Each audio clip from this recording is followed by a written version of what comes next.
Olá, começa agora mais um programa Tela Mackenzie, diretamente do nosso estúdio aqui no campus Higienópolis da Universidade Presbiteriana Mackenzie.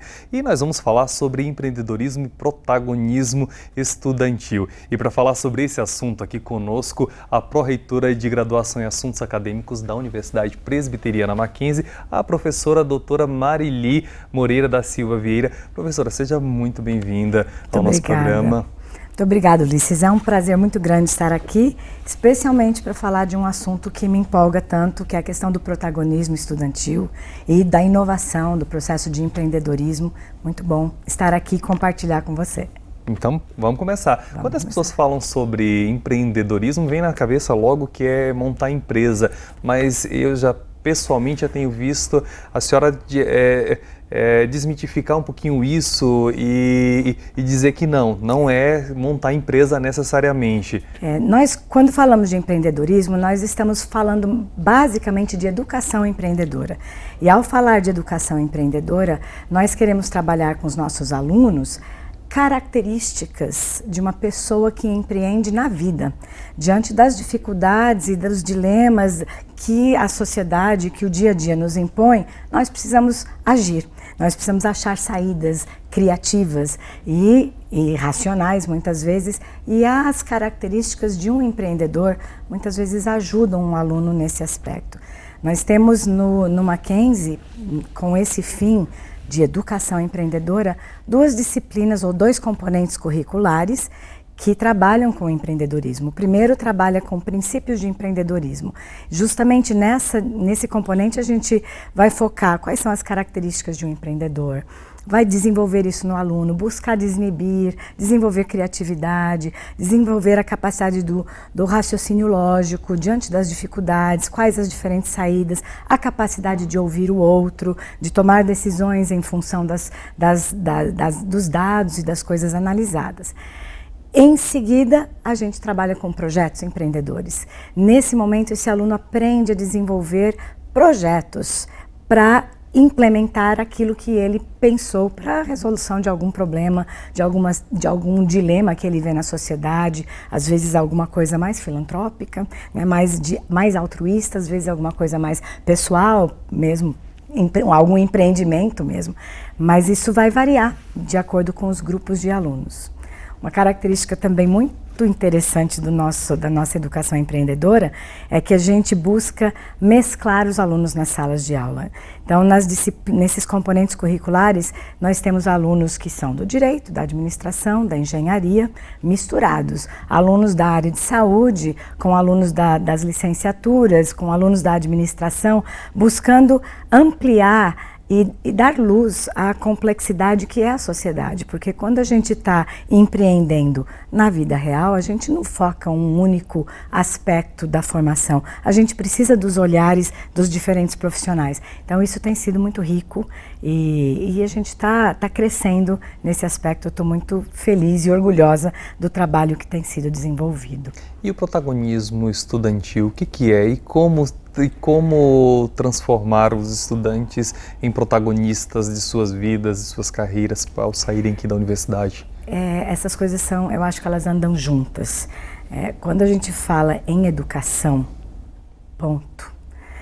a nossa busca é por formar um aluno autônomo, um aluno que pense por si mesmo, um aluno que saiba resolver problemas, um aluno que seja ético, um aluno que seja cidadão, que enxergue as necessidades do seu próximo para agir. Então, quando você afunila isso para a questão do protagonismo, a gente reforça que é um aluno que vai ser alguém que age.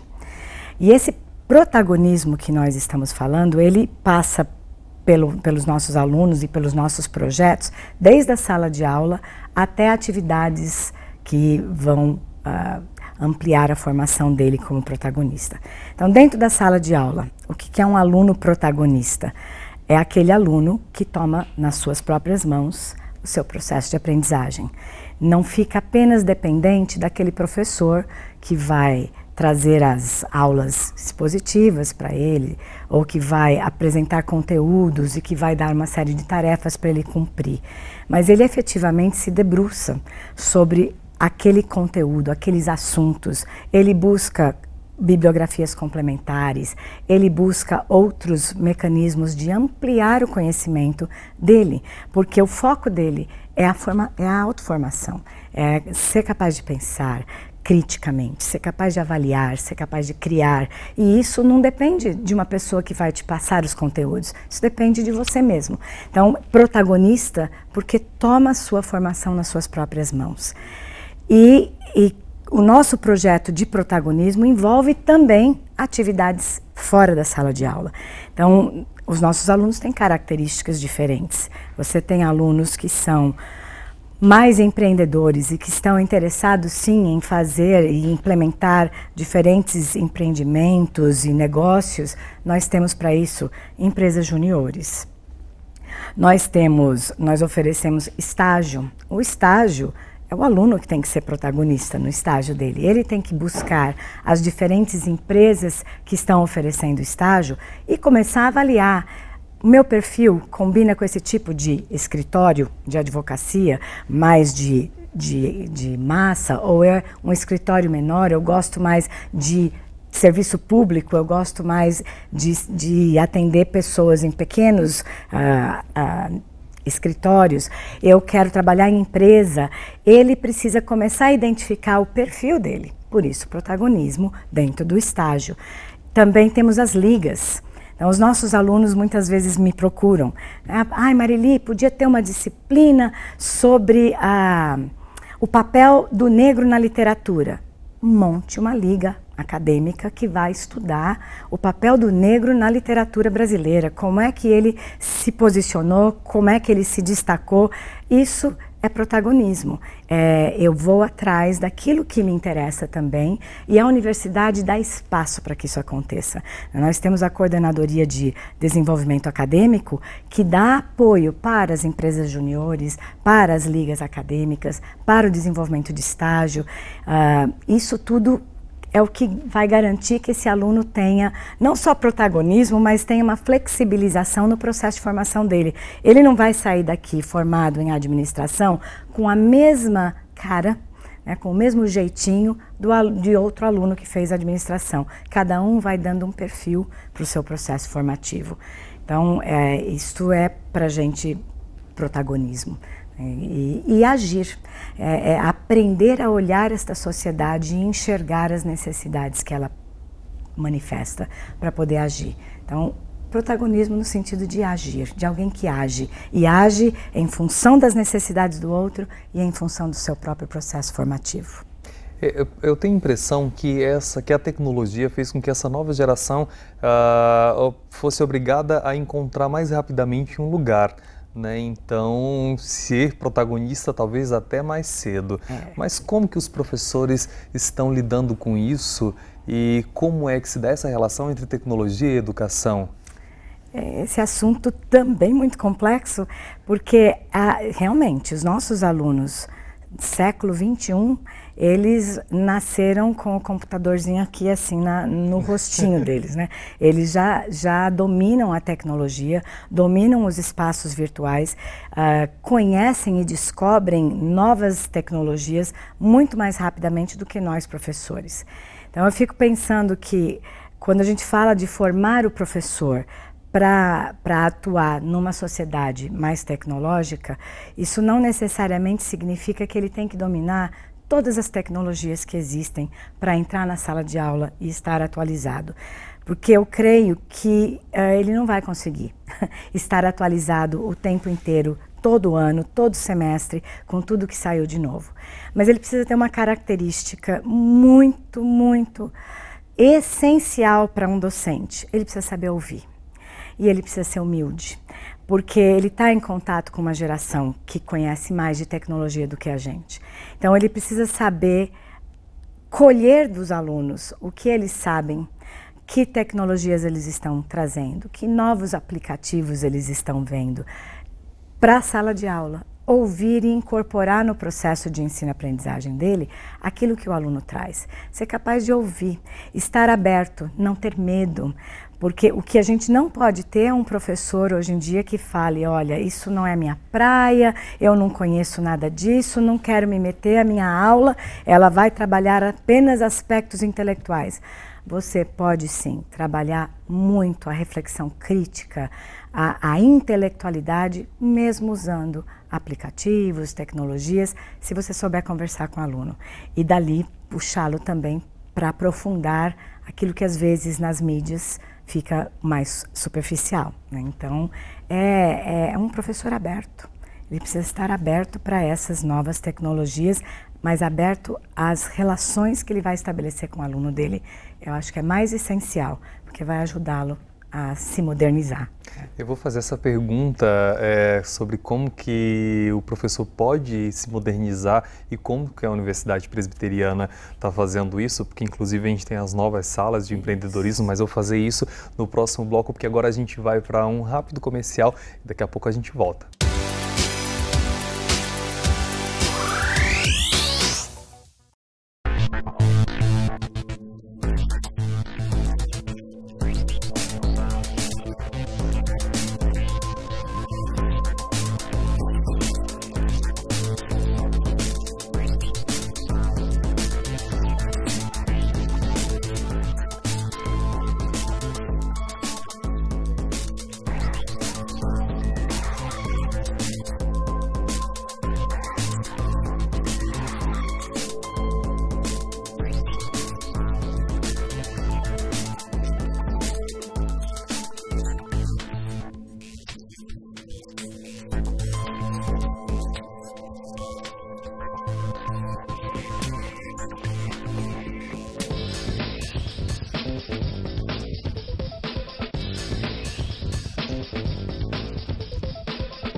E nós estamos de volta ao programa Tela Mackenzie. Hoje nós estamos falando sobre empreendedorismo e protagonismo estudantil. E para falar sobre isso, nós estamos com a pró-reitora de graduação em assuntos acadêmicos aqui da Universidade Presbiteriana Mackenzie, a professora doutora Marili Moreira da Silva Vieira. Professora, como o professor deve se comportar então diante de tanta tecnologia, diante de tanta informação, diante de uma geração que chega ávida por talvez instrumentalizar a sala de aula, fazer da sala de aula uma extensão da sua vida, porque fora da universidade, hoje a gente tem essa geração que completou 18 anos agora, está acostumada com os stories, está acostumado com o Spotify, com a Uber, com o iFood, com tudo isso. Então, como o professor deveria receber sem transformar a aula numa pirotecnia? Bom, sem transformar a aula em uma pirotecnia, eu acho que é uma das questões principais que você traz na sua fala, Ulisses. Porque o Mackenzie montou algumas salas de aula de metodologias ativas que nós estamos nesse semestre usando mais especificamente para os componentes curriculares de empreendedorismo, de projetos empreendedores. Nós vamos mostrar agora e o público está vendo essas imagens. Tá. Essas salas de aula, elas foram projetadas já pensando nesse aluno do século XXI, que é antenado em mais de uma coisa de cada vez, que não fica mais necessariamente sentado, ouvindo você falar quietinho, esperando a próxima instrução, ele já vai lidando com uma série de informações ao mesmo tempo. Então a sala foi projetada para garantir maior interação entre os alunos, por grupos, interação entre grupos, interação com o professor, interação por vezes em grupos maiores, para que ela tenha também atividades concomitantes acontecendo. Então você poderia ter um grupo sentado, batendo um papo, discutindo um texto em torno de sentados nos puffs que a gente tem, resolvendo uma questão, outros grupos trabalhando num projeto, outro grupo diante da TV, visitando um site, conversando com o professor sobre as diferentes possibilidades. Porque a interação é a chave, mesmo diante da tecnologia. Como é que eu interajo com ela? Essa sala de aula também tem que garantir, eu acho que as salas de aulas modernas, mesmo que não garantam metodologias ativas o tempo inteiro, elas precisam garantir a interação do aluno com o ambiente externo. Hoje em dia você está dando aula, você traz um assunto, você mobiliza seu aluno para que ele vá para os sites, vá para outros ambientes, buscar outros dados, outras informações. E quantas vezes eles trazem informações que você mesma não viu naquele momento, porque eles sabem lidar e navegar naquele ambiente com muito mais velocidade que nós. Então, a questão não é a pirotecnia, mas é a interação. Como é que esse professor vai interagir com esta geração que está antenada lá fora? E, ao mesmo tempo, ele estar antenado nessas várias possibilidades. A universidade tem oferecido semestralmente, mais de uma vez por semestre, oficinas de instrumentalização do professor para uso de aplicativos, de metodologias ativas, de diferentes formas de trabalho com os alunos. E isso tudo é muito importante. Mas eu penso que mais importante é este professor ter clareza do que ele quer alcançar. A pirotecnia não pode ser enfeite de uma sala de aula e não pode disfarçar que eu não estou preparado para ajudar esse aluno a alcançar aquele conteúdo com profundidade, com a profundidade que ele precisa alcançar. A gente falou no começo do nosso programa que a gente trabalha para garantir um aluno empreendedor e um aluno protagonista. Um aluno protagonista e empreendedor, naturalmente, vai ser uma pessoa inovadora. Para ele ser inovador, ele precisa saber criticar. Ele precisa estar aberto às coisas que estão no mundo. Ele precisa fazer boas avaliações dos dados. E isso é o professor que vai ajudá-lo a fazer, na troca, na interação, com profundidade, com conteúdo. Então, o desafio é usar as tecnologias, usar uma sala de aula que mobilize o aluno, que motive o aluno, mas se eu não levar esse aluno a um patamar mais profundo de aprendizagem, ele vai se frustrar do mesmo jeito que ele se frustra em outras aulas que não tem tudo isso, porque o que o aluno quer é aprofundar conhecimentos. Então eu preciso usar pirotecnia, mas eu preciso fazer isso com profundidade. E eu preciso fazer isso com sabedoria, sem perder de vista qual é o objetivo que eu tenho, que competência eu quero desenvolver, que habilidade aquele conteúdo que eu estou trazendo vai oferecer para o nosso aluno. Isso é inovação? Isso é inovação. Eu acho que inovação dentro da sala de aula, como professor, primeiro, é formar um aluno inovador. Formar um aluno inovador é formar aluno que sabe pensar, que sabe avaliar, que sabe criticar e que sabe ser criativo, porque ele tem que achar saídas. E ser inovador como docente é trazer as novas metodologias. As pessoas têm usado muito a terminologia ser disruptivo, mas ser disruptivo com aquilo que é mobilizador, mas aprofundar pensamento. E isso o professor sempre teve que fazer, ser socrático, né, na forma de ensinar, levar esse aluno a aprender a questionar, aprender a pensar. Se o professor não fizer isso, ele é só um instrumentalizador. E a gente quer que ele seja professor. Então ele precisa usar tudo isso, mas sem perder aquilo que é dele, que é a essência, formar outro ser humano, formar outras pessoas que queiram pensar e serem os líderes dessa sociedade que tanto necessita de pessoas que sejam criativas na busca de soluções, né, para velhos problemas. Professora, ser criativa é ser diferente, eu acho. na concepção que eu tenho, e lidar com uma sala com vários alunos diferentes é um desafio. E aí eu acho que vale a pena talvez a gente tocar num assunto que é o PROATO. A universidade tem um órgão aqui que é para acolher o aluno que de repente não só uma necessidade normal, mas é uma necessidade especial, né? Que, por exemplo, cuida de quem porta um transtorno psicológico. Isso, nós temos muitos alunos com transtornos psicopedagógicos, transtornos neurológicos, psicológicos, que afetam o processo de aprendizagem. Não afeta a aprendizagem ou o resultado final sempre, mas o processo e os caminhos. Então você tem alunos que necessitam, que são mais visuais no processo de aprendizagem. Você tem alunos que precisam ser mais, eles são auditivos, eles precisam ouvir exemplos, ouvir o que aquele professor está dizendo para começar a compreender. Você tem alunos que vão precisar de texto e de fazer o fichamento do texto para que eles consigam se apropriar daquele conhecimento para depois trabalhar.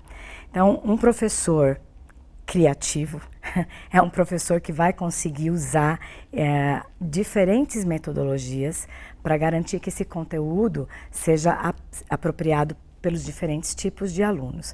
O PROATO ele tem funcionado no sentido de acolher esses alunos, identificar esses alunos, e nós temos buscado trabalhar com os professores na orientação do que fazer com esses alunos. Eu acho que nós precisamos avançar nesse aspecto um pouco mais, mas esse tem sido uma preocupação.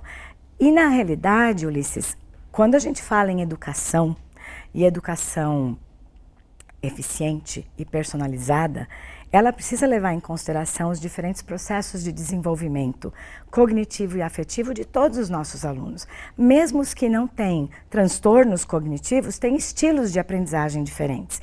E os estilos de aprendizagem, especialmente quando se chega na universidade, muitos já estão consolidados. Eu preciso garantir que o meu aluno desenvolva outros estilos diferentes do dele para que ele avance. Então, eu sou mais auditiva, eu preciso aprender a fazer fichamento, a me concentrar, eu preciso aprender a ser mais visual e, ao mesmo tempo, eu preciso garantir que o mínimo seja apropriado em função desses diferentes estilos. Então, usar na sala de aula diferentes metodologias, levando em consideração que eu tenho alunos com ritmos e necessidades diferentes, é também um grande desafio que nós temos como universidade e que nós temos como Brasil no processo de educação e de uma educação que se diz inclusiva. E quais são as dicas que a gente daria para os professores, para os educadores que querem se atualizar, querem dialogar mais rapidamente com esses alunos novos? Eu posso dizer o que os professores dizem para os alunos? Sim. Estudem, estudem, estudem. Leiam, leiam, leiam. Não tem como. A quantidade de informações e de descobertas é enorme. A gente precisa estar atualizado, precisa ler, precisa usar as linguagens diferentes que esses alunos usam. Se inscrevam nas diferentes possibilidades que a universidade tem oferecido para os professores se atualizarem. E eu acho que aquilo que eu falei no começo do nosso programa, ouçam os alunos. Ouvir não apenas com o aparelho auditivo, mas ouça com o olhar, ouça estando aberto para os alunos, porque eles mesmos, se perceberem que nós estamos interessados no processo formativo deles, eles também se abrem e caminham conosco para que a gente modernize e atualize o nosso processo de ensino, mas a partir da relação com eles. Não dá para ser professor de conteúdo, eu sou professor de gente, e de gente com quem eu me relaciono o tempo inteiro. Eu preciso saber ouvir, eu preciso saber me modificar em função da necessidade do outro. Eu acho que essa é a maior dica, se existem dicas, né? Essa é o maior conselho: escute seu aluno, escute o seu aluno com a sua alma, né? Escute seu aluno. E o professor não deve ficar com medo de a tecnologia sobrepor a ele, né? Jamais. Não, a tecnologia, ela lida e transforma a informação que esse aluno vai receber. Ela fornece essas informações. Quem vai ajudar o aluno a estabelecer as relações necessárias entre as diversas informações e criar soluções a partir das diversas informações é o professor. Nenhuma tecnologia vai ensinar o professor a relacionar, o aluno a relacionar conteúdos, a extrapolar, a avaliar, a criticar. Ela lida com dados, ela apresenta os dados. Quem lida com conhecimento é o professor. Jamais. Professora, o assunto rende muito mais, mas nosso programa precisa acabar aqui, porque a gente já está com o horário, com o tempo já esgotado, mas muitíssimo obrigado pela sua participação, pelos esclarecimentos e pela palavra de otimismo. Eu agradeço a oportunidade e gostaria de participar de outros. Eu acho que realmente essas trocas, e até de uma maneira informal, elas muitas vezes comunicam muito mais do que a gente só preparar textos e aulas para os nossos professores. Então foi um prazer muito grande estar aqui com você. Nós vamos falar muito mais ainda sobre esses assuntos. A gente gravou um Tela Mackenzie sobre metodologias ativas com a professora doutora Ana Lúcia de Souza Lopes, que é coordenadora de apoio pedagógico e trabalha com a senhora lá, e com o professor Maurício Garcia, que ele é cientista digital. Então, bom, muito obrigado mais uma vez. Quem quiser ficar ligado no Tela Mackenzie em projetos, atividades ou cursos que rolam aqui na Universidade Presbiteriana Mackenzie, pode acessar o site mackenzie.br e conferir esse programa, conferir o de metodologias ativas e também outras coisas. Eu vejo vocês na próxima edição. Até lá. Obrigado.